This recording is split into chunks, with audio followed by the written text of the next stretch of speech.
Hello and welcome everyone to this demonstration of Seclore rights management. In this video we will see the different ways of protecting files using Seclore. There are three main ways to protect files. One is the folder based protection, in which you simply drag and drop a file into a folder and it gets protected automatically. Second is the manual protection, where you right click on the file, click Seclore it and enter your users and their permissions yourself manually. And third is the email protection, where you use the Seclore Outlook plugin in Microsoft Outlook to protect your email or attachments or both. So let's see how each of these work.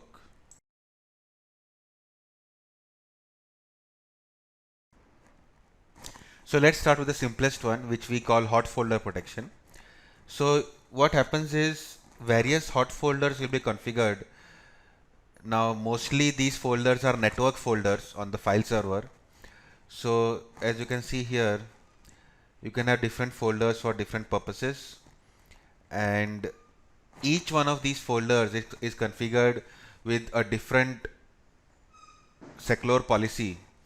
So let's see how it works. Let's say we are talking about this folder, the proposals folder, and this is a file. Now what I do is I simply drag and drop the file here, and you can see the red lock icon has appeared, indicating that the file has been protected.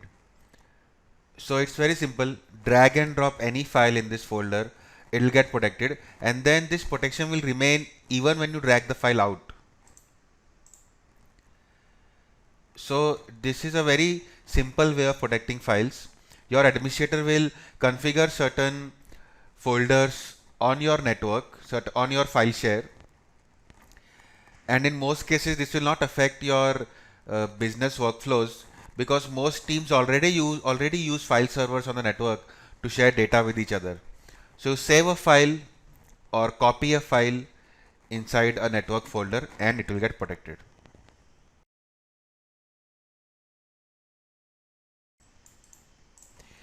Now the other way of protecting a file is by right clicking and clicking Seclore it. So this is what we call manual protection.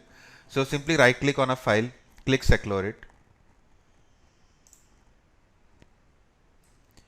So the protection definition screen will appear. You can choose the classification here. Click help me select if you want help. Now in the previous case of hot folder protection, all these things were predefined by your administrator. All you needed to do was drag and drop and the file would get protected with predefined policies. So a predefined set of recipients, and all of those recipients had predefined permissions and so on. In this case, you can actually decide the policy. You can decide which recipients have what permissions on your file. So here you can say, let's say John has only read, and Mark Mo has read and edit and print. And you can set expiry dates here if you want.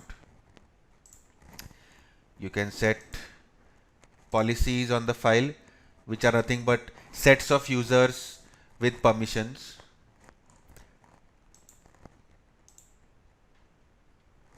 And you just click protect. That's it, the file has been protected.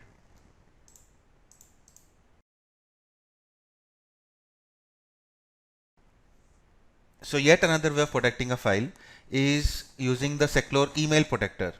So you open Outlook, go to the compose window, compose an email, add the recipients, add the subject, and then you attach the file to the email, and then you click Seclore it here.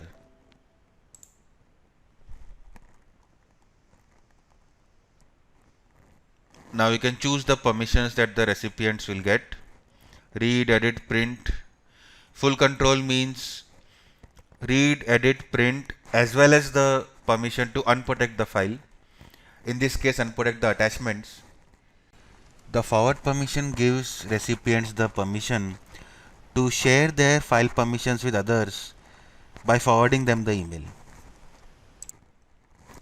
So without the forward permission, if Mark or Linda forwards the email to someone else, that third party will not be able to open the attachment. But if Mark or Linda have forward permission and they forward the file to the email to someone else, that third party will be able to open the attachment because the person who did the forwarding had forward permissions. You can choose the classification of the file here. If you want to protect the email body as well, you can check this.